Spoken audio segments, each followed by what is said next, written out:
ਅਬਦੁਲ ਕਾਦਰ। ਕੰਮ ਆ ਜੇ ਤੇ 2-3 ਹਜ਼ਾਰ ਦਾ ਆ ਜਾਂਦਾ, ਨਾ ਆਵੇ ਤੇ ਹਫ਼ਤਾ ਯਾਨੀ ਕਿ ਕੰਮ ਨਹੀਂ ਆਉਂਦਾ। ਤੇ ਜਿਹੜਾ 2-3 ਹਜ਼ਾਰ ਕਮਾਉਂਦੇ ਸਮਝ ਲਓ ਉਹੀ ਹਫ਼ਤੇ ਦੇ ਵਿੱਚ ਇਸਤੇਮਾਲ ਹੋ ਜਾਂਦਾ।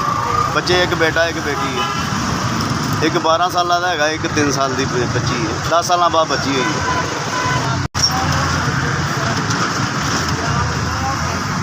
ਬਿਆਲਾ 2 ਬੱਚੇ ਨੇ, ਇੱਕ ਬੇਟਾ ਇੱਕ ਬੇਟੀ ਹੈ ਤੇ ਬੜੀ ਮੁਸ਼ਕਿਲ ਨਾਲ ਗੁਜ਼ਾਰਾ ਹੋ ਰਿਹਾ ਹੈ ਤੇ ਰੋਟੀ ਕਮਾਉਣੀ ਬਹੁਤ ਮੁਸ਼ਕਿਲ ਹੋਈ ਹੈ।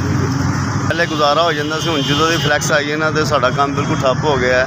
ਇਸ ਦੌਰ ਦੇ ਵਿੱਚ ਬੱਚਿਆਂ ਵਾਸਤੇ ਰਿਸਕ ਕਮਾਉਣਾ ਬਹੁਤ ਮੁਸ਼ਕਿਲ ਹੋ ਗਿਆ ਹੈ। ਬਿਜਲੀ ਦਾ ਬਿੱਲ ਦੇਈਏ, ਪਾਣੀ ਦਾ ਬਿੱਲ ਦੇਈਏ ਕਿ ਘਰ ਦਾ ਖਰਚਾ ਪੂਰਾ ਕਰੀਏ, ਸਾਡੇ ਵਾਸਤੇ ਤਾਂ ਬਹੁਤ ਹੀ ਪਰੇਸ਼ਾਨੀ ਦਾ ਬਾਇਸ ਬਣ ਗਿਆ।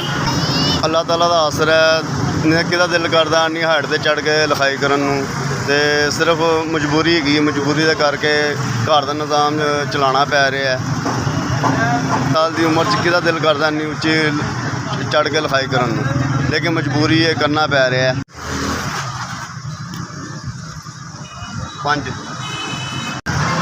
ਜਿਨ੍ਹਾਂ ਨੇ ਮੇਰੀ 5000 ਦੀ ਮਦਦ ਕੀਤੀ ਹੈ ਤੇ ਮੈਂ ਉਹਨਾਂ ਦਾ ਬੜਾ ਸ਼ੁਕਰਗੁਜ਼ਾਰ ਹੈਗਾ। ਨਹੀਂ ਮੈਂ 2000 ਦੀ ਖਾਤਰ ਉਹ ਚੜ੍ਹ ਕੇ ਉੱਤੇ ਲਿਖਾਈ ਕਰ ਰਿਹਾ ਸਾਂ।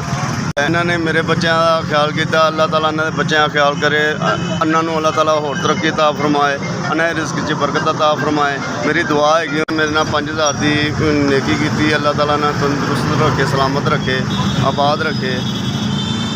ਇਹਨਾਂ ਨੇ ਮੇਰੀ 5000 ਦੀ, ਅੱਲਾਹ ਤਾਲਾ ਇਹਨਾਂ ਦੀ ਜ਼ਿੰਦਗੀ ਦੁਗਣੀ ਕਰੇ, ਅੱਲਾਹ ਤਾਲਾ ਨੇ ਕਾਰੋਬਾਰ ਤਰੱਕੀ ਅਤਾ ਫਰਮਾਏ। SBS ਤੁਹਾਨੂੰ ਬਹੁਤ ਸਲਾਮ।